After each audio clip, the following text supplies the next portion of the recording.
sobre el hijo pródigo, sobre San Lucas capítulo 15. Vamos a estar leyendo los versos del 11 al 24. Y la palabra de Dios dice así. Síganme por favor. San Lucas 15, verso número 11. También dijo: un hombre tenía 2 hijos, y el menor de ellos dijo a su padre: Padre, dame la parte de los bienes que me corresponden, y le repartió los bienes. No muchos días después, juntándolo todo, el hijo menor se fue lejos a una provincia apartada y allí desperdició sus bienes, viviendo perdidamente. Y cuando todo hubo malgastado, vino una gran hambre en aquella provincia y comenzó a faltarle. Y fue y se arrimó a uno de los ciudadanos de aquella tierra, el cual envió a su hacienda para que apacentara cerdos, y deseaba llenar su vientre de las algarrobas que comían los cerdos, pero nadie le daba. Y volviendo en sí, dijo: ¿cuántos jornaleros en casa de mi padre tienen abundancia de pan, y yo aquí perezco de hambre? Dios les bendiga a todos nuevamente, hermanos. Los que están aquí en la nave del templo y los que nos ven y nos escuchan por las diferentes plataformas.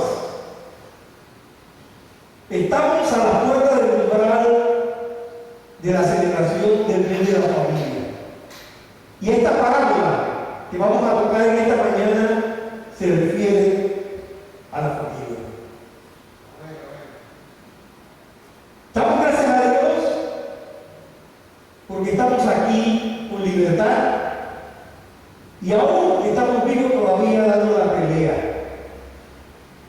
Todos mantengamos la mirada en los surcos que tenemos por delante. Amén. Con las manos en el arado, sin rendirnos. Amén. Como siempre he dicho, los miembros de esta congregación está prohibido rendirse. No nos rendimos. A pesar de las pruebas, las tribulaciones, las luchas, las necesidades, no nos rendimos. Nos negamos a rendirnos. Porque el Señor está con nosotros. Porque nuestra redención está cerca. Eso es algo importante. Comenzando en materia, usted se preguntará: ¿qué es una parábola bíblica? Pues una parábola bíblica es una historia terrenal con un significado celestial, con unas verdades espirituales. Usted quizás se pregunte: ¿cuántas parábolas narró Jesús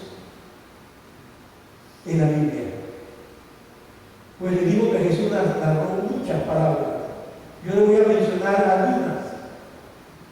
La parábola del sembrador, la parábola del buen pastor, la parábola del buen samaritano, la parábola del trigo y la cizaña, la parábola del hijo pródigo, la parábola del grano de mostaza, la parábola del rico y Lázaro, la parábola de la levadura, la parábola del fariseo y el publicano, la parábola del tesoro escondido, la parábola de la viuda insistente, la parábola del hombre sabio, la parábola de las 10 vírgenes, la parábola de las ovejas y los cabritos, la parábola de la red, la parábola de los talentos, la parábola de la oveja perdida, la parábola de los tesoros en el cielo.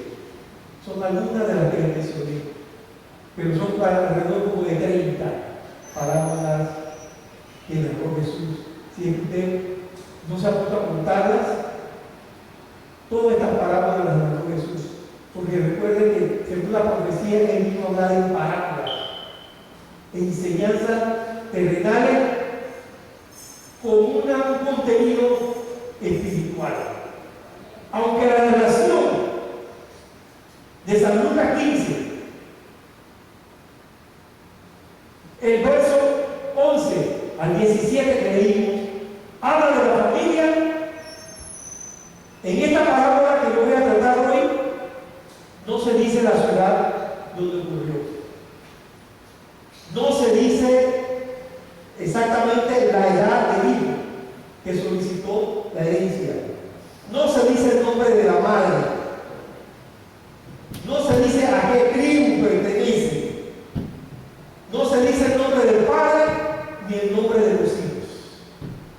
pero es una parábola que se refiere a la familia. La familia es una institución ordenada por Dios, eso lo sabemos todos nosotros. Tal como el libro de Génesis nos dice, Dios creó primero la familia y después creó la iglesia. Hombres y mujeres tienen hijos y forman hogares y forman familias. Las familias forman la iglesia. Si la familia es sana, la iglesia va a ser sana. Si las familias están enfermas, la iglesia va a estar enferma. La iglesia se nutre de las familias. Si todos que nos vemos aquí las caras y los que nos están viendo y oyendo a través de las diferentes plataformas, ellos representan la cabeza de una familia. La realidad del mundo y nuestro pequeño país, Panamá, no escapa a la realidad de tener familias quebradas, familias disfuncionales, familias egoístas, familias violentas y familias ausentes. No nos escapamos. A pesar de que somos un país pequeño, tenemos sufrimiento de países grandes. Porque lo que ocurre en un país grande, con la violencia, con la depravación, también en nuestras calles en Panamá están ocurriendo. Miren, muchas familias en el mundo de hoy, 2026, están alejadas totalmente del propósito de Dios. Las correctas familias, con valores morales, podemos decir nosotros sin temor a equivocarnos, que están en extinción. Hoy día la familia está siendo atacada por el diablo de manera feroz. ¿Ustedes por qué ven que Panamá comenzó a sufrir grandemente del problema del bullying? Que antes lo escuchábamos mucho en otros países grandes y ya Panamá comenzó a sufrir esos embates del bullying.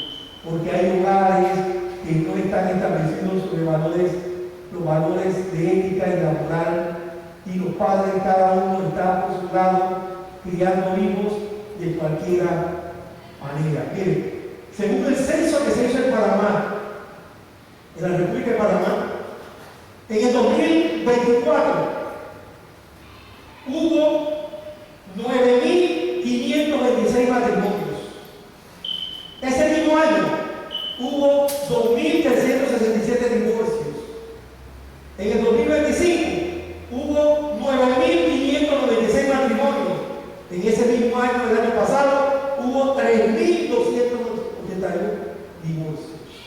Es decir, en el 2025 hubo 914 divorcios más que en el 2024. ¿Cuánto habrá en este año 2026? Estamos en una época en que los votos nupciales son tan frágiles, hermanos, tan frágiles que por cualquier brusca ya la gente quiere divorciarse. Y el mayor problema de todo, de gente dice, es que es el problema de la comunicación. No nos comunicamos. No sé por qué me casé, porque no puedo comunicarme con mi esposa o mi esposo. La familia es importante para Dios, hermanos. Muy importante. Esta parábola del hijo pródigo describe el carácter de Dios. ¿Cómo es Dios? Esta parábola. Y la representa en la figura del Padre, el carácter de Dios. Aquí se detalla que algunas personas que me están viendo y me están oyendo en las diferentes plataformas, no sé de qué tamaño sea su pecado, no sé de qué tamaño sea su desobediencia, no sé de qué tamaño sea su sufrimiento, Pero hoy es el día de regresar a casa. Hoy es el día de dar la media vuelta, como dice Jeremías, mirar los caminos antiguos, dar la media vuelta y regresar a casa. Hoy es el día de salvación, dice el Señor. San Mateo capítulo 11, el verso 28 dice: venid a mí todos. ¿Escuchó?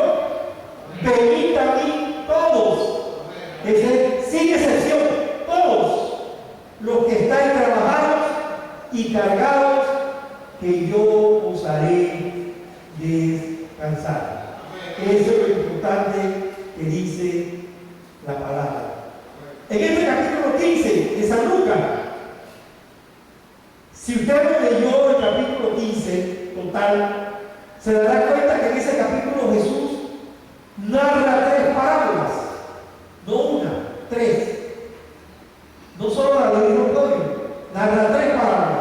La parábola de la oveja perdida, la parábola de la moneda perdida y la parábola del hijo pródigo.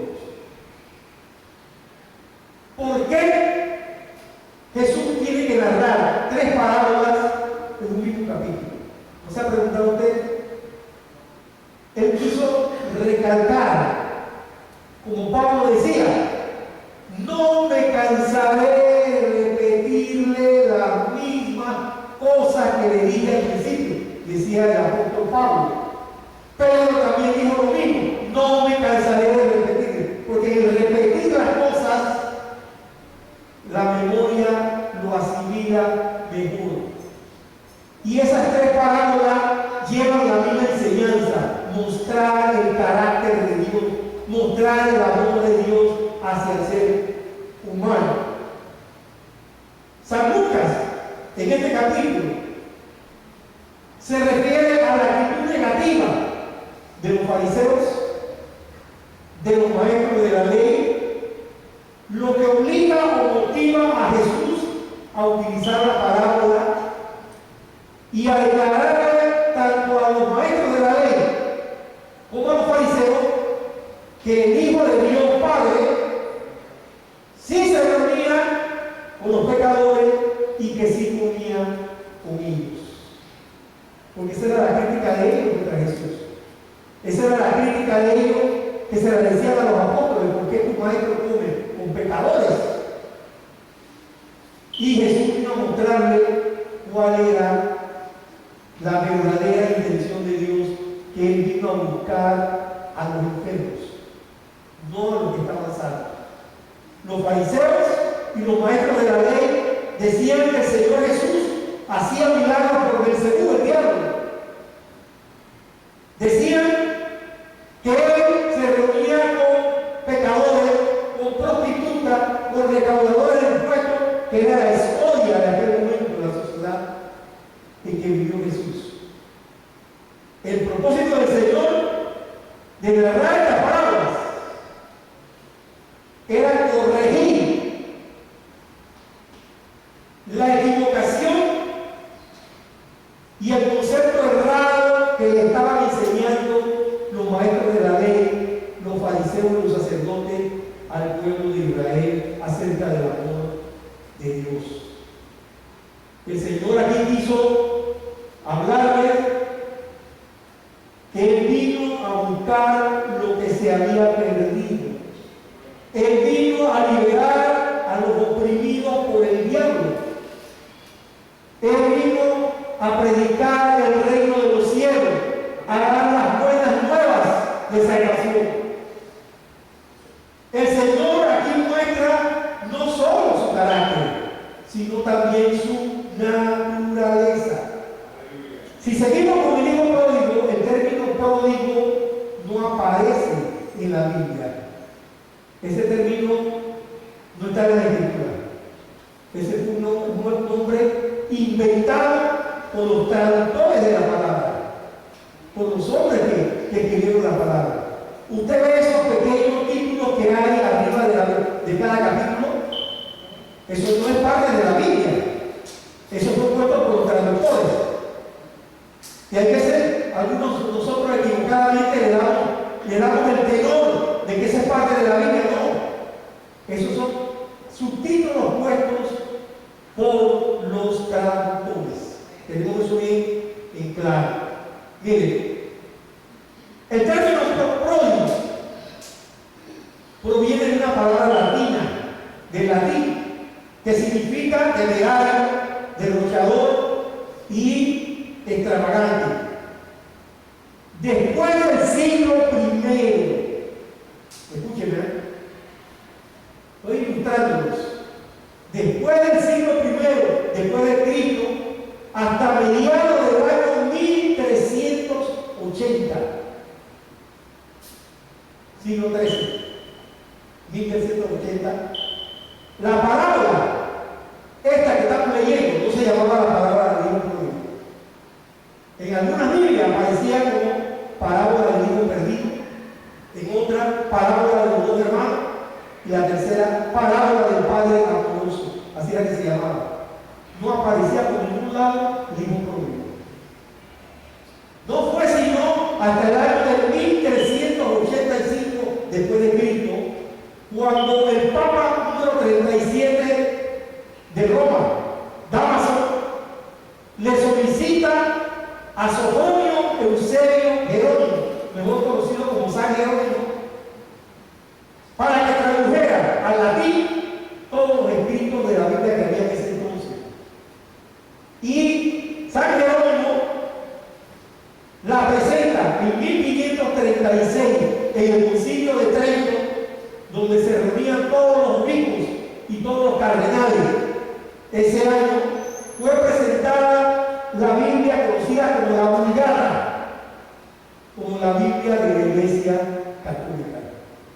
Y fue allí donde San Jerónimo le puso a San Lucas 15 el título de hijo pródigo.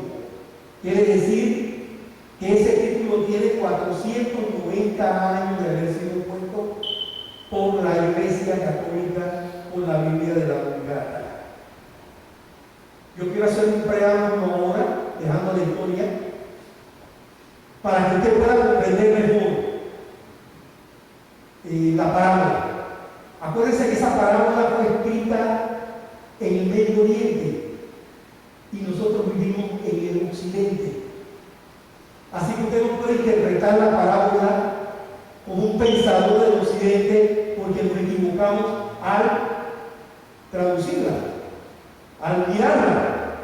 Por eso que nosotros estamos de acuerdo que se le llama el hijo pródigo, pero en realidad, como esa es una parábola del Medio Oriente, la parábola, el principal de esa parábola no es el hijo pródigo, es el padre. Amén. El padre es el principal ahí, pero nosotros en Occidente le hemos dado el preámbulo, le hemos dado todo el aplauso al hijo pródigo. Y en cierta forma aplaudimos lo que él hizo. Cuando ahí el que se merece todo el aplauso es el Padre. Todo lo que el Padre soportó e hizo. Ahora, hermanos, es que en este preámbulo tenemos que tener en cuenta que las costumbres y las tradiciones en Israel con el tiempo se convertían en leyes. Se convertían en leyes. Si usted leyera la cantidad de leyes que tiene en Israel por causa de las costumbres y por causa de estas tradiciones. Por ejemplo, a un fariseo por allá por el año de 1400 se le metió en la cabeza que había que lavar un plátano 7 veces. ¿Está escuchando? Un plátano había que lavarlo 7 veces. Hoy día en muchos lugares en Israel, antes de quitarle la caja al plátano para comer, eso hay que lavarlo 7 veces. Como si fuera una ley. El vaso hay que lavarlo hasta 3 y 4 veces. ¿Por qué? Porque se hizo una ley. De una costumbre se hizo una ley. Entonces, por algo Jesús decía, son mandamientos de hombre. ¿Recuerdan esa expresión? Jesús decía, son mandamientos de hombre, porque las costumbres y las tradiciones hacen de las cosas una ley. Y dice, ¿de dónde salió eso? ¿Dónde está la ley que dice eso? No se encuentra. Se hizo costumbre y se hizo ley. La segunda, el tiempo del Señor Jesús, siglo I. Había dos maneras como el joven se convertía en adulto. Una era la responsabilidad religiosa y la otra era la responsabilidad social, política y militar. La responsabilidad religiosa era a los 13 años. O sea que para ellos religiosamente un joven de 13 años ya se convertía en adulto y tenía que caer con todos los derechos y las penalidades por violar la ley, violar la Torá, como ellos le llaman al Pentateuco, la Torá. Y la responsabilidad social y política y militar a los 20. ¿Y por qué digo a los 20? Porque yo me puse a analizar y ver los escritos de Moisés, del rey David, del rey Amasías y de Esdras. Cada vez que ellos hacían su censo, les decían a los que iban a hacer el censo, tienen que escoger a hombres de 20 años para arriba. Así que me di cuenta y deduje, porque fue una deducción, que quiere decir que para ellos los responsables políticamente, militarmente eran los de 20 años hacia arriba. Por eso te digo que este joven que pidió la herencia tenía 20 años. Estaba en la plenitud de la flor de la juventud. Estaba como todo el ímpetu, perdónenme la comparación, estaba como un corcel brioso con ganas de salir corriendo a brincar. Este joven no miraba el futuro, miraba solo el presente. Número 3. La Torá para los judíos, el Pentateuco para nosotros. No dice nada acerca de lo que hizo el hijo menor. ¿Sí? Solo habla del primogénito que iba a tener las 2/3 partes, pero no dice nada con relación al hijo que pidió su tercio. Acuérdense que el contenido son 3/3.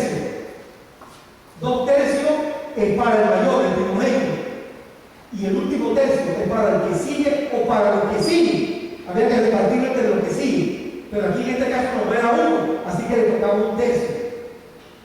Es importante que nosotros veamos esta parte aquí, que a pesar de que no decía nada, la Torá sí, entre sus costumbres que se hicieron ley, sí habla de que el hijo que hace este tipo de acción es vil, es deshonroso, es deshonesto, es irresponsable. Pero ya no era algo que sacaron de la ley, sino que era algo que alguien pensó y lo puso allí en la Torá. Porque en la Torá no solamente están los 5 libros del Antiguo Testamento, también hay comentarios de rabinos que dan su opinión o dan su interpretación y se puso dentro de la Torá. Así que ahí sí dice con relación al hijo que hace eso de pedirle al padre en vida que le dé su parte. El Nuevo Testamento sí habla al respecto y lo aclara, porque eso es lo maravilloso, hermano, del Nuevo Testamento. El Viejo Testamento es la sombra, el Nuevo Testamento vino a abrir los ojos. Vamos a buscar Hebreos 9, 16 y verso 17. Dice la palabra de Dios: porque donde hay testamento es necesario que intervenga la muerte del testador. 17. Porque el testamento por la muerte se confirma, pues no es válido entre tanto que el testador vive. Si le hubieran aplicado esto al hijo pródigo, él no hubiera tenido oportunidad de disfrutar de la herencia del padre. ¿Ve lo que dice al final? Entre tanto que el testador vive, no se hace que él pudiese haber agarrado ese dinero. El padre, por amor a su hijo, ante esta situación, le reparte los bienes. Si nosotros vemos, Jesús se encontraba en Galilea, cerca del río Jordán, cuando ocurre esta parábola, cuando él narra esta parábola. Vamos a buscar San Juan capítulo 15, versos 4 al 5. La palabra de Dios dice: permaneced en mí y yo en vosotros. Como el pámpano no puede llevar fruto por sí mismo si no permanece en la vid, así tampoco vosotros si no permanecéis en él. Y la última parte del versículo dice: porque separados de mí nada podéis hacer. Y nada es nada. ¿Me está escuchando? Nada es nada podéis hacer separados de mí. El cristiano tiene que tener ese chip metido aquí. Aquí. No podemos hacer nada separado de Jesús. Importante. Vamos a entrar rápidamente a la parábola. Vamos a ver la demanda egoísta del muchacho. Vamos a ir a San Lucas. Abra su Biblia en San Lucas 15. San Lucas 15, verso del 1 al 3. La palabra. También dijo, ¿quién lo dijo? Jesús, era el que estaba narrando. También dijo: un hombre tenía 2 hijos, y el menor de ellos dijo a su padre: Padre, dame la parte de los bienes que me corresponden. Y le repartió los bienes. El 13, no muchos días después, juntándolo todo, el hijo menor se fue lejos a una provincia apartada, y allí desperdició sus bienes viviendo perdidamente. Aquí se establece, hermanos, que era una casa, un hogar. Había un padre con 2 hijos. Vuelvo y reitero, no se detalla más miembro, mi madre, mi abuelo, mi tío, mi primo. Solo se habla de un hombre con 2 hijos, uno mayor y uno menor. Un día cualquiera, el hijo menor llega de repente. Y yo estoy seguro que ese pensamiento de él no fue de repente, como llegó de repente. Él ya estaba maquineando, él estaba pensando ya en la parte que le tocaba. Acuérdense que ya él rondaba o tenía los 20 años. Él fue educado a los 13 años. Él se convirtió en un responsable religioso a los 13. Él comenzó a estudiar desde los 13 años hasta los 20. Empezó 7 años estudiando la Torá. Así que el muchacho se conocía. ¿Qué se conocía? La ley. Se la conocía. Se la conocía al derecho y al revés. ¿Y qué le dice al padre? Le dice: dame la parte de los bienes que me corresponde. ¿Sí?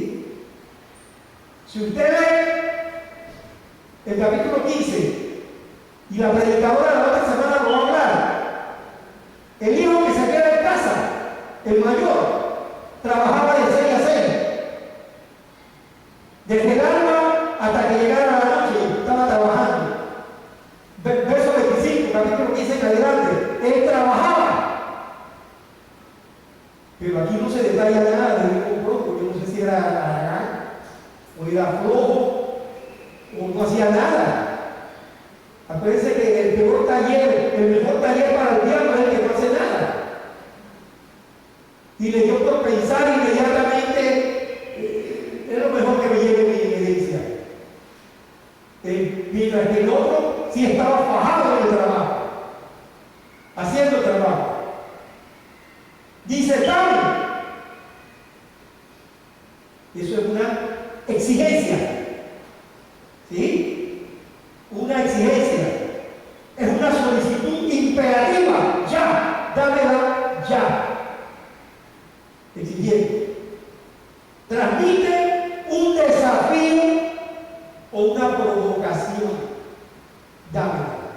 y agrega para machacar lo que le corresponde, o sea, lo que es mío por derecho propio. ¿Sí? Un mensaje firme, una alusión a derecho que él tenía en el momento de recibir lo mío. Él le manda el mensaje al padre y dice: tú conoces la ley más que yo. Tú sabes que la ley lo dice, que a mí me toca un tercio. Yo no te estoy pidiendo que me dé los 2/3 de mi hermano, el mayor. Yo no puedo pelear contra eso. Él es el primogénito. A él le toca la 2/3 parte. Yo no quiero la 2/3 parte, yo quiero lo que me corresponde a mí, mi tercio. Dame mi tercio, lo que es mío. Él nos dijo: por favor, ¿qué te parece, papá, si podemos hablar de la herencia? ¿Cuándo me la vas a dar? ¿Qué te parece, papá, si podemos hablar de esto más tarde o mañana? Él no habló, fue exigente. ¿Él qué fue lo que le dijo? Yo me lo merezco todo. Yo tengo derecho a todo. Fue arrogante, fue irresponsable al pedir eso de esa manera como la pidió, rayando prácticamente mi respeto hacia el Padre. Y en aquellos tiempos que la parte de respetar a los padres era algo terrible, de no hacerlo.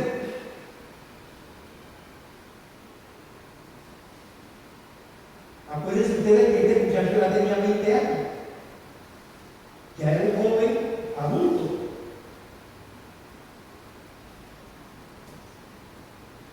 Él no ambicionaba lo que el hermano tenía, él quería lo que él se merecía. Y el padre accede. Si usted y yo pensamos y craneamos,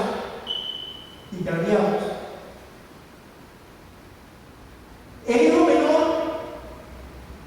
no solo iba a recibir monedas como el denario, el shekel o la dracma, que eran las monedas de uso continuo y legal en el tiempo de Jesús.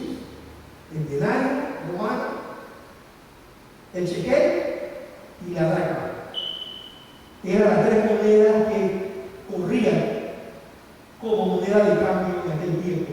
Así que ese muchacho, allá no había el dólar, no había el billete. Así que me imagino yo que lo que iba a recibir el muchacho era unos talegos, unos sacos de 100 libras llenas de puras monedas.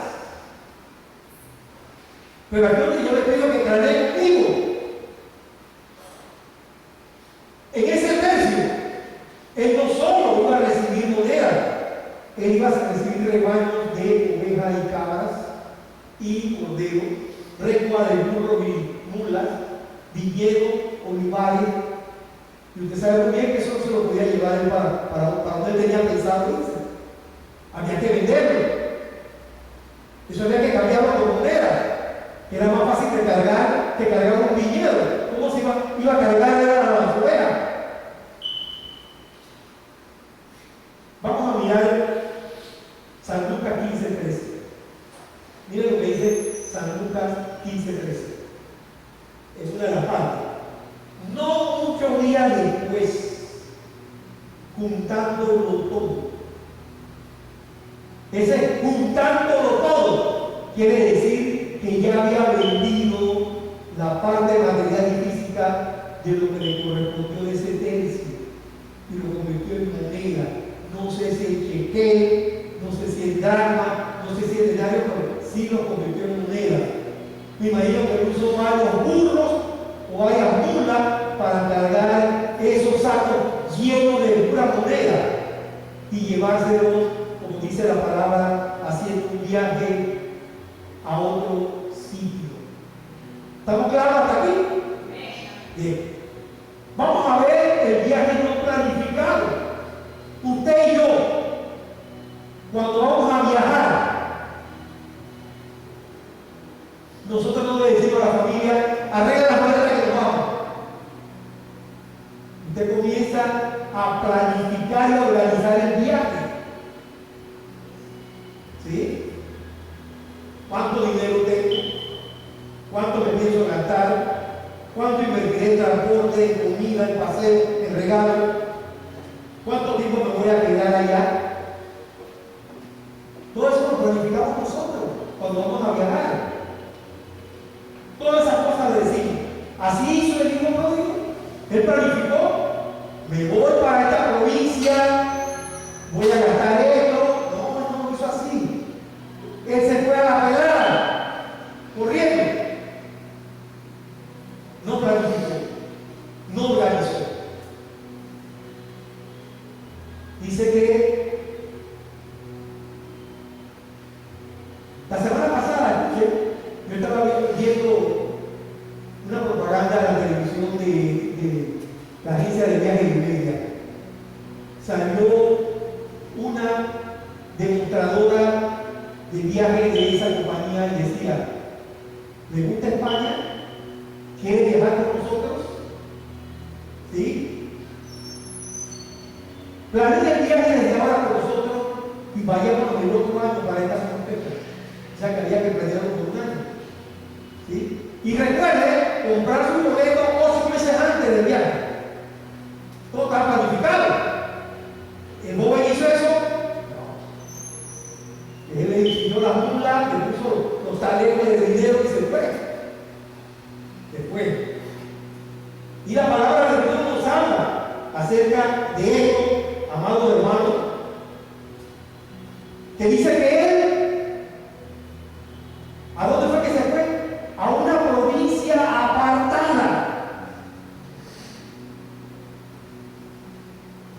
Hay algunos escritores que dicen que fue la provincia apartada, fue de Cáceres, una provincia griega, sin saber el idioma, la cultura, la tradición, la costumbre. Se fue a un lugar apartado, a un lugar apartado donde nadie le dijera nada, ni nadie lo viera lo que estaba haciendo, nadie viera nada de lo que él hacía. ¿Sabe que esto ocurre, lo mismo ocurre cuando nosotros desobedecemos a Dios? Esta es una tremenda enseñanza y la voy a aplicar ahora. Cuando usted y yo caemos o pecamos, la tendencia de nosotros es doble: o escondernos o huir. ¿Sí? La mayoría de las veces huimos de la presencia de Dios. Queremos huir. ¿Recuerda usted a Jonás? Desobedeció a Dios. ¿Cuál fue la salida de él? Comprar un boleto y huir de la presencia de Dios, sin olvidar lo que dice el Salmo 139. ¿A dónde me esconderé que tú no me veas? ¿A dónde me esconderé que tú no me veas?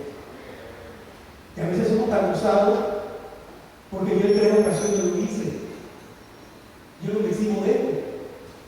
Y fue amarga la experiencia que tuve al huir. Uno tiende a huir porque uno se siente que ya no es digno de que Dios lo mire a uno, de que los hermanos lo miren, y tiende a huir. Este joven, ¿qué fue lo que hizo? Huyó hacia una provincia apartada donde nadie le dijera nada. Nadie lo criticara, nadie lo señalara. Y él se gastaría la plata como le diera la gana. Yo me lo imagino, borracho todos los días, parándose al mediodía, teniendo relaciones sexuales con mujeres y dándole parte de la herencia, a estas mujeres. El viciado se hizo de amigos, se hizo de grandes amigos, porque si algo el dinero trae son amigos. El dinero trae amigos, muchos amigos. Casualmente anoche estaba oyendo el internet anoche y casualmente estaba oyendo en ese momento la trágica vida de un jugador de la NBA. ¿Saben lo que es la NBA? El baloncesto profesional de Estados Unidos. un jugador de apellido Iverson. Dice que ese señor se ganó $200 millones en los 14 años que estuvo en la NBA. $200 millones. Y ahí decía, en lo que estaba hablando anoche, dice que él se dio a la tarea, de donde él se moría, llevaba 50 manzanillos con él, mujeres y hombres. 50, donde le pagaba avión, le pagaba hotel, le pagaba los tours, y donde cada vez que entraban al casino le entregaba a cada uno $500 para que entrara. Cuando la mujer le puso el divorcio, le dijo al juez que no tenía ni un centavo, que se declaraba en quiebra. ¿Cómo este hombre en 2 años despilfarró $200 millones? Viviendo así como viviendo de manera desordenada. No administró bien la herencia. Por eso yo le recordaba a Jonás, porque Jonás sale huyendo. Hebreos 14:16. Vamos a leer. Dice la palabra: acerquémonos pues confiadamente al trono de la gracia, para alcanzar misericordia y hallar gracia para el oportuno socorro. No hay que huir. Nos está invitando a que nos acerquemos. Acerquémonos. ¿Para qué? Para encontrar misericordia y encontrar gracia para el oportuno socorro. Cuando pecamos, estamos pidiendo auxilio, socorro. Señor, ayúdanos. La palabra de Dios en San Juan 6:37 dice: todo lo que el Padre me da vendrá a mí, y al que a mí viene no le echo fuera. Tiene un mal concepto de Dios. El que huye tiene un mal concepto de Dios. Pensamos que Dios, como yo siempre digo, es un Dios amargado, con una tabla llena de clavos para darnos de espalda. Y no es así. Los brazos del Señor están extendidos. No los recoge. Después que tú vengas a buscar misericordia y gracia, Él te recibe. Esa es la diferencia entre David y usted, David y yo. Si usted lee la palabra, David cada vez que pecaba, corría bajo de Dios y se tiraba al piso. Y pedía clemencia y pedía misericordia. Por eso que David era de acuerdo al corazón de Dios. Porque él se iba a buscar la misericordia de parte de Dios. San Juan 1:9. Si confesamos nuestros pecados, Él es quien es justo para perdonar nuestros pecados y limpiarnos de toda maldad. Ahí está. El Señor no te echa afuera. ¿Por qué huyes entonces? ¿Por qué te mantienes alejado de Dios huyendo? El Señor no te ha dicho que no te va a recibir, te va a recibir. Entonces ve, Él te va a recibir. Dice que no fueron muchos días en que se le dio la herencia y Él se fue a esa provincia apartada. Vamos a ver la vida imprudente de este muchacho sin control, porque no tenía control. Dios a todos nosotros nos ha dado capacidad para actuar. Nos ha dado dones, nos ha dado talento, nos ha dado frutos, nos ha dado una porción de fe, nos ha dado una porción de gracia. Dios nos ha equipado. Cuando usted acepta a Jesús como Salvador, Él lo equipa para que usted pueda hacer frente a la vida. ¿Sí? Pero este muchacho hizo otra cosa. Dice la palabra de Dios en 2 Timoteo 1:7: porque no nos ha dado Dios el espíritu de cobardía, sino de poder, de amor y de dominio propio. Dios nos ha dado dominio propio para no cometer locuras. Y hermano, para no cometer sobresaltos. Este muchacho no tenía dominio propio de él. Él fue, voy porque voy a gastar. San Lucas 15:14 dice: Cuando todo lo hubo malgastado, ¿quién? El muchacho, en aquella provincia lejana. Vino una gran hambre en aquella provincia y comenzó a faltar. Dice que la tragedia no viene sola, porque para él fue una tragedia que el dinero se le acabó. Y una gran tragedia. Pero esa tragedia no vino sola, vino acompañada por una gran hambre que cayó en el lugar. Y escucha, no era una hambre cualquiera. ¿Está oyendo la palabra que está antes de hambre?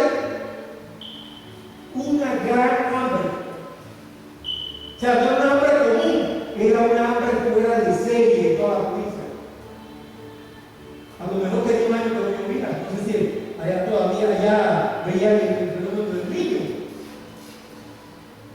Un año que no llovía. O cuidado que la langosta se comió toda la cosecha.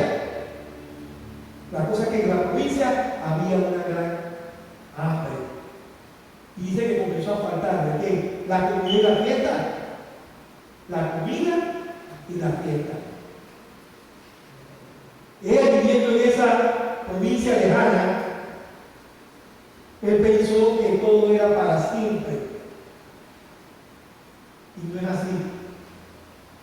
Y como dice en la parte vernácula del mundo, el filósofo Willy Colón. El filósofo Willy Colón, el filósofo del pueblo, decía: todo tiene su final, nada dura para siempre. Ahora no me van a decir que no han comido esa expresión. Todo tiene su final, nada dura para siempre. Y eso se lo podemos aplicar aquí al hijo pródigo.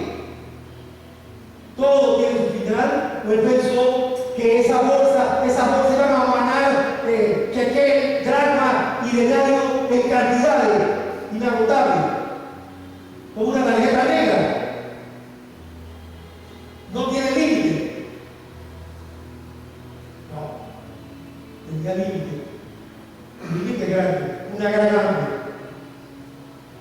Ya no contaba con la bolsa. Su control administrativo fue desastroso. No buscó un asesor financiero. No compró una pequeña hectárea de terreno para hacer una casa. No puso una cantidad de moneda en el banco. No tenía una cuenta corriente en el banco, ni mucho menos hizo un hueco en la tierra y metió un poco de moneda allí para cuando hiciera falta tenerlas. Al menos el joven del talento fue más sagaz que él, que abrió el hueco y lo metió allí. Pero ni eso hizo, de abrir el hueco y meter un poco de moneda allí. A mí me da la impresión de que ese muchacho tenía la plata, las monedas debajo del control. Como no había refrigerador en aquel tiempo, pudo ser en el pozo del local también, la pudo haber tenido, la tenía a mano para cogerla allí y se enfrentó, dice, a una gran hambre muy profunda. Se enfrentó a una hambre tan grande que tenía que elegir. Yo estoy seguro que tenía que elegir. O desayunaba, o almorzaba, o cenaba. ¿Sabes? Cuando usted llega a esa situación, usted tiene que elegir una de las tres comidas. ¿Cuál es la que le favorece? Él estaba en una desastrosa situación. San Lucas 15, del 15 al 16. Dice: y fue y se arrimó a uno de los ciudadanos de aquella tierra, el cual le envió a su hacienda para que apacentase cerdos. Deseaba llenar su vientre de las algarrobas que comían los cerdos, pero nadie les daba. Se arrimó a un ciudadano. ¿Y qué impresión yo me llevo al interpretar esto? Que a lo mejor ese ciudadano de esa hacienda era uno de los amigos de él que salía a tomar y a rumbear. ¿Sabía que eso pasa? Que a veces, por no tener el maní bien puesto, la cabeza bien puesta, enriquecen a otros que están a los lados. Y los otros se hacen ricos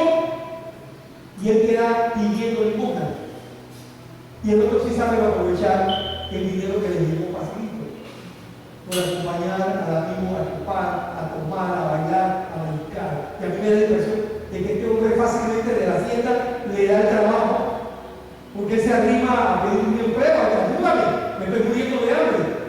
Bueno, lo único que tengo aquí es para cuidar cerdos. No hay más nada aquí, nada más que cerdos. Y el hombre que era, la famosa hacienda era una porqueriza, era un chiquero. ¿Sabe lo que estoy hablando, verdad? Una porqueriza, un chiquero. En unos lugares dice chiquero, en otros dice porqueriza. Y voy a decir los 4 nombres de este animal a que lo pusieron a cuidar, porque lo estamos viendo en otros lados, en otros países. Quizás yo menciono un nombre y no sepa qué. A cuidar cerdos, a cuidar puercos, a cuidar marranos, a cuidar chanchos. Es lo mismo. A cuidar cerdos. Él tenía tanta hambre que dice que él anhelaba que alguien le diera de las algarrobas que le daban de comer a los cerdos. Y usted sabe que el cerdo vive en el lomo. ¿Ha pasado usted cerca de algún chiquero? Cuando pasábamos por la Interamericana antes, donde está el molde de Reján, ahí había una porqueriza. Y yo le participo en esa porqueriza que había ahí. Era del tío Julio, del tío de Cira, de mi esposa. Esa porqueriza era de él. Le vendió esos terrenos a la gente del pueblo. Que cuando usted venía en el carro, sentía la energía que no la aguantaba, le iba en el carro, y con los vidrios arriba sentía la energía. Una porqueriza, para que él cuidara cerca. Amados hermanos, él tenía tanta hambre que le aficionaba a comer la comida que le estaban dando los cerdos. Y la comida que le estaban dando los cerdos no era Itacal, no era Super Cerdo, no era Carbún, que son las marcas famosas hoy día para la comida de cerdo. Era algarrobas. Una fruta natural. Una fruta que se parece a la guava, que está enriquecida con magnesio, calcio y azúcar. Y él quería comerse las algarrobas de los cerdos. La algarroba es conocida en otros países con otros nombres. No solo aquí en Panamá la conocemos como algarroba, pero en otros países se llaman de otra manera. Esto de apacentar cerdos no era grato ni agradable para el hombre. Este era ofensivo. Él había estudiado la ley por 7 años. Y dice la palabra de Dios en Levítico 11, 7 y 8. El cerdo lo tendrá por inmundo. El 8. De su carne no comerás, ni tocaréis su cuerpo muerto. Él se sabía Levítico 11, 7 al 8. Ese muchacho se lo sabía claro. Era un insulto para un judío apacentar cerdos. Y él estaba allí apacentando cerdos. ¿Saben, hermano, que la orina y las heces de los cerdos dice que contiene amoníaco, gas sulfuro de hidrógeno y ácidos grasos volátiles? Ese gas sulfuro de hidrógeno dice que es lo que le da el mal olor fétido a huevo podrido. Así que ese muchacho va a respirar todo el santo día ese olor a huevo podrido. Y con hambre, tiene que haber sido terrible eso, el sufrimiento, ¿no? Con hambre y oliendo eso, enfermándote de mal olores, enfermándote. Pero él estaba recibiendo lo que había sembrado. Su avaricia, su irresponsabilidad, él estaba cosechando lo que se había perdido. Su esfuerzo personal, dice San Lucas 15, 17, el último verso. Y volviendo en sí, dijo: ¿cuántos jornaleros en casa de mi padre tienen abundancia de pan y yo aquí perezco de hambre? Volviendo en sí, pregunto yo, ¿era que estaba desmayado? ¿Estaba desmayado? ¿Será que el olor de los puercos lo desmayó? Porque dice que volviendo en sí. ¿Ah? Estaba desmayado. Tenía pérdida de conocimiento. Él tenía 4 dedos de frente como tienen todos los hombres de 20 años. Por primera vez decide recapacitar, pensar, detenerse a pensar. Y dice que aquí cuando dice volviendo en sí es que recapacitó y se puso a mirar lo que había perdido. Lo que había perdido. Por primera vez usa su sentido, usa las neuronas, usa el cerebro. No valoró la herencia, no la estimó, tampoco la invirtió. Por vez primera se da cuenta que estaba derrotado, pero qué triste, nadie se lo había dicho que estaba derrotado. Estaba caminando derrotado y nadie, es como el que se muere y nadie le dice que se murió. Y está por la calle caminando, se lo puede usted porque está hace 15 días. Estaba derrotado y nadie se lo había dicho. Está derrotado, ya no tiene para dónde ir. Hace uso por primera vez de su memoria. Cuando él se acuerda de lo que hay en la casa del Padre, hace uso de la memoria. Por primera vez en todo esto él hace uso de la memoria y se da cuenta qué tremenda comodidad tienen los jornaleros. Abundancia de pan, de comodidad en la casa del Padre. Hoy 14 de junio, 2016. Te pregunto a ti, ¿cuál es tu condición? A los que me escuchan a través de las diferentes plataformas, ¿cuál es tu condición hoy día? ¿Cómo estás? ¿En un chiquero? ¿En qué chiquero estás? ¿Te has tomado el tiempo para volver en sí, para recapacitar? ¿Por qué no dejamos de huir?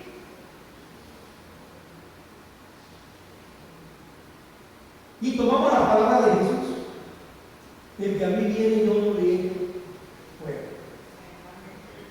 Los brazos del Señor están extendidos para recibirte. Hoy es el momento.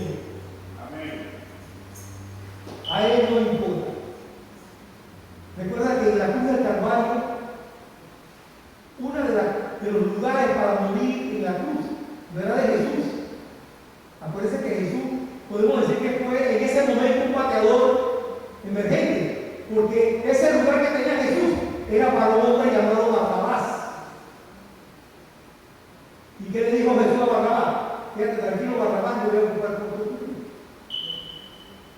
Y Jesús fue el que murió por Barrabás, así como murió por nosotros. Nos tocaba morirnos a nosotros. Pero el que te dice, Ovidio, échate a un lado. Yo voy a morir por todos los desastres que tú has cometido, yo voy a morir por ti. Asimismo, vemos nosotros que este joven de esta parábola se dio cuenta de todo lo que había perdido por falta de haber puesto a pensar un poco en las cosas que le convenían y no le convenían. El rey David lo escribió. Recuerden el rey David, Salmo 84:10, porque mejor es un día en tus atrios que mil fuera de Dios. Así que en esta mañana, no hagamos como el mismo pueblo. Hagamos como el Padre. Esa parte no le toca a mí, pero es fabulosa cuando el Padre corre. Cuando lo vio. ¿Y por qué el Padre corre? Los padres de esa época no corrían.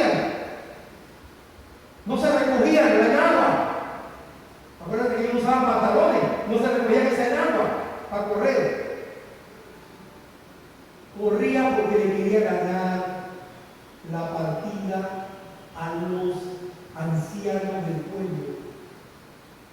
Porque como yo le dije que había una costumbre que se hizo ley en el siglo I, era que cuando un hijo deshonraba a un padre y deshonraba a la comunidad, cuando lo veían venir para el pueblo, los ancianos corrían junto con el pueblo y llevaban un cántaro lleno de agua y lo rompían delante de él, lo que indica que aplicaban la ley que conocemos nosotros, que se llama la ley del hielo. Nadie le hablaba, nadie lo saludaba, nadie le daba de comer, nadie lo despedía, nadie le dirigía la palabra, nada que los obligaba a huir del pueblo. Por eso que el padre corrió. ¿Y qué dijo el padre? Póngale un vestido para que los ancianos no lo vieran deshonroso. Póngale un anillo que simboliza poder. Para eso era. Para que no lo vieran. Por eso corrió. Así que si usted no sabía por qué corrió el padre, ahí no sabe por qué corrió. Le quería ganar la partida a los ancianos del pueblo. Así que hermanos, todo lo que me está oyendo, no sé cuál sea tu situación hoy. No sé de qué tamaño o qué forma sean tus pecados. Este mensaje en esta mañana no solo es para los que no conocen a Cristo, sino para aquellos que se han apartado del camino del Señor, que nos ha deslumbrado la vanagloria de los ojos, la vanagloria de la carne, nos ha deslumbrado y se ha apartado. Hoy es el momento, los brazos del Señor están extendidos para recibirte. Acércate al trono de la gracia para hallar misericordia y gracia para el oportuno auxilio que tiene en este momento. Llégate al Señor y regresa en esta mañana. Señor, gracias por esta palabra que has puesto en mi corazón. Señor, gracias por todos aquellos que han escuchado tu palabra y están en la misma situación del hijo pródigo. Padre, para tu Espíritu Santo no hay barrera, no hay tiempo, no hay materia, no hay obstáculo, y Él puede, en su omnisciencia, en su omnipresencia, llegar al corazón de aquel que está en este momento en un hotel y ha escuchado esta palabra. Alguien que está en un hotel ha escuchado esta palabra. Señor, tu palabra dice que tú añadías lo que había de ser salvo. Esta persona, Señor, está clamando a ti, se siente acorralado, se siente copado, Señor, que tu Espíritu Santo abra su corazón y que te invite a formar parte de su vida, Jesús. Señor, por aquellos hermanos que se han apartado, Señor, trae la libertad de Dios, Señor. Cuánto gozo va a haber en nuestro corazón cuando vemos a nuestros hijos, a nuestros sobrinos, a nuestros nietos, a nuestra esposa, a nuestro esposo, regresar al camino del Señor. Será grato para nosotros. Te pedimos que nos cumplas esa petición antes de partir, Señor, que todo se haga, Padre. Te alabamos y te honramos, Señor, y te glorificamos. Y te pido una bendición por todos mis hermanos que están esta mañana aquí. Que mediten, Señor. Que recapaciten